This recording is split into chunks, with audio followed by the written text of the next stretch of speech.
Hi hello నమస్తే. నేను మీ కట్టా కార్తీక్. తప్పు జరిగిందని తెలుసు. అది తన వల్లే అని తెలుసు. అయినా బుకాయింపు, పోలీసుల మీద తప్పు బదలాయింపు. మొత్తానికి పోలీసులు విషయం మొత్తం చెప్పేశారు. సమాజానికి మొత్తం తప్పెవరిదో చూపించేశారు. ఇప్పుడు బట్టబయలైంది అల్లు అర్జున్ విషయం. ఇప్పుడు అల్లు అర్జున్ ఏం చేయబోతున్నారు? అతనుకున్న ఆప్షన్స్ ఏంటి? అల్లు అర్జున్ ఫ్యూచర్ ఏంటి? అతను బెయిల్ క్యాన్సిల్ అయ్యే అవకాశం ఉందా? అతని విషయంలో అతను రక్షించడానికి సినిమా ఇండస్ట్రీ నుంచి ఎవరైనా పెద్దలు ఎంటర్ అయ్యే అవకాశం ఉందా? ఈ విషయాలన్నీ చర్చించుకునే ప్రయత్నం చేద్దాం. మనతో ఉన్నారు సినీ, రాజకీయ, సామాజిక విశ్లేషకులు చంద్ర శ్రీనివాసరావు గారు. సార్ నమస్కారం. నమస్కారం. సార్ అల్లు అర్జున్ తన యాటిట్యూడ్ పాయింట్ ఆఫ్ వ్యూ మీద సమాజంలో పెద్ద ఎత్తున విమర్శలు వస్తా ఉన్నాయి.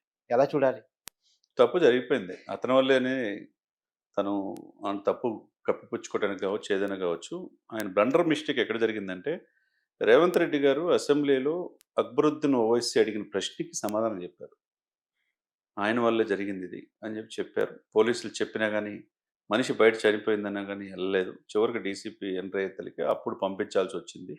ఆ సమయం 11:30 నుంచి 12 వరకు మా దగ్గర ఎవిడెన్స్ ఉన్నది. ఇది తప్పు జరిగింది ఆయన వల్ల. ఆయనకేమన్నా చేయి తగిలిందా? చేయి దెబ్బ తగిలిందా? కాలా? ఏదన్నా పాడైపోయిందని ఆ రోజు అన్నమాట వాస్తవం అసెంబ్లీలో. దానికి వెనువెంటనే కౌంటర్‌గా ఆ ప్రెస్ మీట్ పెట్టడమే పెద్ద తప్పు.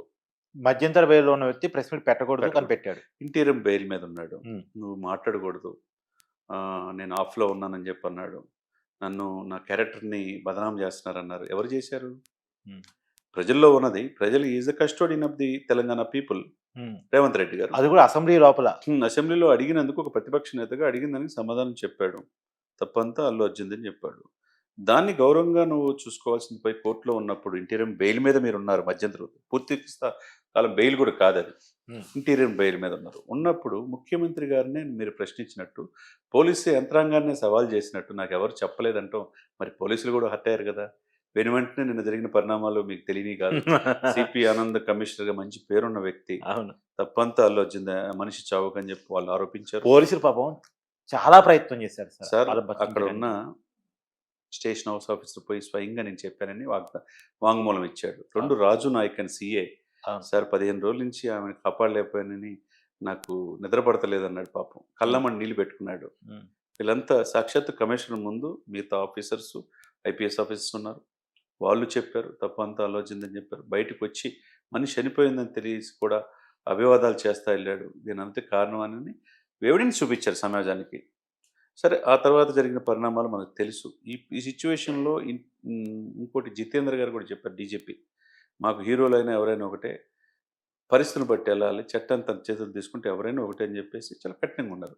కాబట్టి ఈ విషయంలో తెలంగాణ ప్రభుత్వాన్ని కావచ్చు, పోలీస్ యంత్రాంగాన్ని కావచ్చు, తెలంగాణ ముఖ్యమంత్రిది ఎవరిది తప్పు లేదు. అల్లు అర్జున్ గారు ఎక్కడ తగ్గాలో ఆయనకి తెలియదు. ఎక్కడ ఏం మాట్లాడాలో ఆయనకి తెలియదు.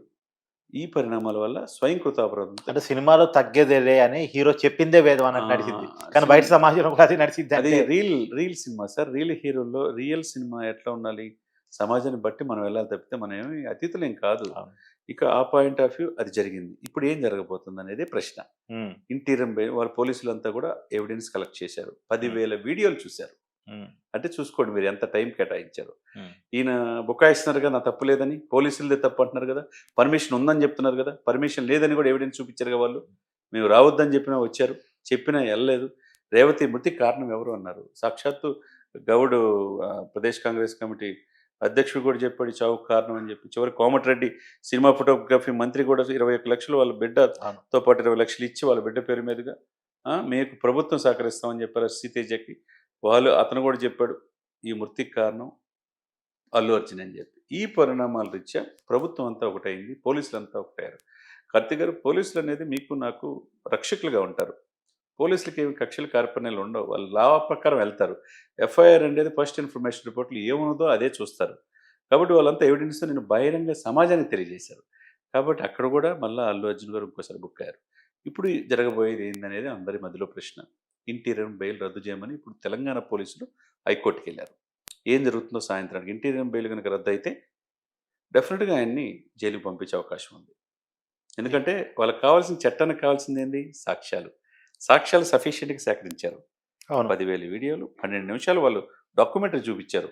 ఇది ఛానెల్‌లో ఉన్నది ఎవిడెన్సు. ఆయన అప్లై చేసింది. కుటుంబాన్ని రావద్దని వీళ్ళు ఎక్స్‌ప్లనేషన్ ఇచ్చింది. ఇక్కడ తప్పెవరిది? అనేది చూస్తే ఏ విధంగా చూసుకున్నా అల్లు అర్జున్ వాళ్ళ టీం బేస్ కనపడుతుంది. ఇంకోవైపు అల్లు అర్జున్ లాబింగ్ మొదలుపెట్టాడు పోలీసులతోటి లేదా ప్రభుత్వంతోటి. తప్పైంది క్షమించండి, ఇక జరిగిపోయింది ఏదో జరిగిపోయింది అని చెప్పేసి లాబింగ్ మొదలుపెట్టాడని నడుస్తుంది చర్చ. ఇక్కడ ఆ లేదు లాబింగ్‌కి లొంగే అవకాశం ఉందా ప్రభుత్వం? లేదండి. ఒకటే మాట మీద ఉన్నారు వాళ్ళు. ఆ! వాళ్ళు లా ప్రకారం వాళ్ళు వెళ్తున్నారు. ఇక్కడ ఈ విపత్కరమైన పరిస్థితుల్లో నుంచి బయటపడాలంటే ఇద్దరున్నారు. హ్మ్. ఒకటి మెగాస్టార్ చిరంజీవి గారు. హ్మ్. 2 ఆంధ్రప్రదేశ్‌లో డిప్యూటీ సీఎం పవన్ కళ్యాణ్. వాళ్ళు ఏలు పెట్టే అవకాశం ఉందా అల్లు అర్జున్ రక్షించడం కోసం? అంటే ఈ సినిమా ఇండస్ట్రీ ఇది ఒక్క అల్లు అర్జున్‌ది కాదు. ఆయన పరామర్శించడానికి ఎళ్ళిన ఆళ్ళందరూ కూడా బుక్ అయ్యారు దీంట్లో. అవును. అవును. పాపం అది కాపాడుకోవాల్సిన బాధ్యత వాళ్ళది. వాళ్ళందరూ పొయ్యి ఈ ప్రముఖ నిర్మాతలుగా భావించే వాళ్ళు కావచ్చు, దర్శకులు కావచ్చు, అందరూ ఎళ్లి ఎవరిని కలవాలి? సినిమా ఇండస్ట్రీ పెద్ద ఎవరిక్కడ? హ్మ్. చిరంజీవి గారిని కలవాలి. కలిస్తే కూర్చోబెట్టి, ఎందుకంటే ఆయన రేవంత్ రెడ్డి గారు కూడా సగర్వంగా గౌరవించారు. వేరే అవును. రాష్ట్రం అని భావించలా. హ్మ్. అక్కడున్న రాష్ట్ర ముఖ్యమంత్రి సత్కరించకపోయినా పద్మ విభూషణ్ వస్తే శిల్పకళా వేదికలో ప్రభుత్వం తరపున అఫీషియల్‌గా సత్కరించారు. అవును. అంటే ఎవరిని? చిరంజీవి గారిని. చిరంజీవి. వాళ్ళిద్దరి మధ్య మంచి సంబంధాలు సం ఉన్నాయి. ఆ! ఇక సంకేతం. రేవంత్ రెడ్డి ఒకటి కోరాడో లేదో డ్రగ్స్ మీద సినిమా ఇండస్ట్రీ స్పందించారు. ఫస్ట్ వెంటనే ఇచ్చిన చిరంజీవి వీడియో గారు ఆయనే. స్పందించారు. అవును. కాబట్టి ఆయనతో పాటు పవన్ కళ్యాణ్ గారికి కూడా మంచి సన్నిహిత సంబంధాలున్నాయి. ఆ రాష్ట్రం, ఈ రాష్ట్రం, ఈ 2 రాష్ట్రాల్లో తెలుగు పరిశ్రమ ఉండాలన్నా, ఈ విపత్కరమైన పరిస్థితి నుంచి బయటపడాలన్నా ఒకే ఒక వ్యక్తి ఇక్కడ చిరంజీవి గారు, అక్కడ పవన్ కళ్యాణ్ గారు. ఇప్పుడు ఈ ఈ ఈ ఇరువురు ఎంటర్ అయితే తప్పితే ఈ సమస్యకి పరిష్కారం దొరకదు. హ్మ్. డౌటే లేదు. హ్మ్. నేను నాలాగే ఉంటానంటే డెఫినెట్‌గా ఆయన జైలుకెళ్లాల్సిన పరిస్థితి వస్తది. భవిష్యత్తులో కూడా ఆయన కెరీర్ 42 సంవత్సరాలే. ఇక ఆగిపోయే పరిస్థితి ఉంటది. మరి ఇన్నాళ్ళు కార్తీక్ గారు ఆయన వెనకున్న ఆర్మీ ఏమైంది? ఆయన వెనకున్న పీఆర్ టీమ్ ఏమైపోయింది?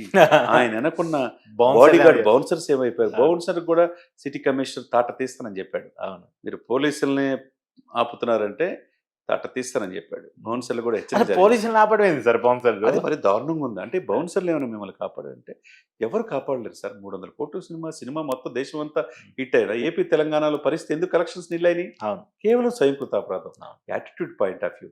మరి తండ్రి కూడా చెప్పలేకపోయాడా? ఈయనే ఇంత మీరు 3.5 దశాబ్దాల నుంచి 3 జనరేషన్స్ అన్నారు మరి. 3 జనరేషన్స్ ఎవరి ద్వారా మీరెళ్లారు? 22 సంవత్సరాల నుంచి కష్టపడి ఇమేజ్ బిల్డప్ చేసుకున్నారన్నారు. ఓకే. మరి కష్టపడి బిల్డప్ చేసుకుంటే ఈరోజు ఈ విపత్కరమైన పరిస్థితికి ఏ హీరోకి రాలేదు. మీకే ఎందుకొచ్చింది? మీరే ఎందుకు నిత్యం? ఈ సందర్భంలో ఏంటంటే అండి, ఈ ఈ సిట్యుయేషన్స్‌లో అక్కడ యూనివర్సిటీకి సంబంధించిన స్టూడెంట్స్ ఇంటి మీద దాడి చేయటం అయన్నీ కూడా మనం ఖండించాల్సిన కానీ అంశం. అవును. వ్యక్తిగత ఎందుకంటే దాడిని ఏదన్నా ప్రజాస్వామ్యం మనం ఏదన్నా ఖండించాలి. ఉంటే తప్పు జరిగింది. దాని ప్రకారం విచారిస్తారు. శిక్ష అంతే తప్పితే భౌతిక దాడులనేది చట్టం తన పని తను చేసుకునేవాళ్ళు తప్ప రేవంత్ చట్టం రెడ్డి గారు ఎవరి చేతిలో ఎవరు తీసుకోకూడదు. చెప్పలేదు. రేవంత్ రెడ్డి గారు కూడా దాన్ని ఇమ్మీడియట్‌గా స్పందించాడు. అది కూడా మనం ఆహ్వానించదగ్గ పరిణామంగా మనం భావించాలి. ఏదైనా గానీ ఇండస్ట్రీకి మంచి రోజులు రావాలంటే ఈ విపత్కరమైన పరిస్థితి నుంచి నిర్మాతలు 100 కోట్లు పెట్టుబడి పెట్టేవాళ్ళు వాళ్ళు, దర్శకులు, మిగతా యంత్రాంగం సీనియర్స్ ఇప్పుడు ఈ ప్రభావం నెక్స్ట్ రామ్ చరణ్ సినిమా మీద కూడా పడబోతుంది. అదేం ఉండదండి. ఇక్కడ రామ్ చరణ్ సినిమా అంటే నిన్న టికెట్ రేట్ గానీ టికెట్ రేట్‌లో ప్రీమియర్ షో. ఇప్పుడు ఆ బెనిఫిట్ ఉండదు. హ్మ్. బెనిఫిట్ షోలో వాళ్ళేం అడిగే పరిస్థితి ఏమో వాళ్ళు కూడా లేరు. వాళ్ళు 400 కోట్లు పెట్టి సినిమా తీశారు. కలెక్షన్స్ సినిమా బాగుంటే ఎవరైనా good movie, feel good movie. అంటే అవార్డులే పరమావధిగా మిగతా సినిమాలన్నీ దాటిపోయి నేనే నంబర్ 1 అనే ఇదిలో వెళ్ళినప్పుడు ఈ కష్టాలు ఎదురవుతాయి. అదేనండి. ఇప్పుడు సచిన్ ఎలానో, సచిన్ మీకు తెలుసు కదా క్రికెట్‌కి సచిన్ ఎలానో సినిమా ఇండస్ట్రీ శంకర్ అలాంటోడు. అవును. శంకర్ స్ట్రైట్ మూవీ ఇది. అతను కూడా చాలా ప్రెస్టీజ్‌గా తీసుకున్నాడు. ఎందుకంటే ప్రభుత్వ ఆఫీసర్‌కి, ఐఏఎస్‌కి, పొలిటీషియన్స్‌కి ఎలా ఉంటదని చూపించబోతున్నాడు. డల్లాస్‌లో ఎప్పుడు లేని విధంగా జనం చూసారా? వేలాది మంది జనం వచ్చారు.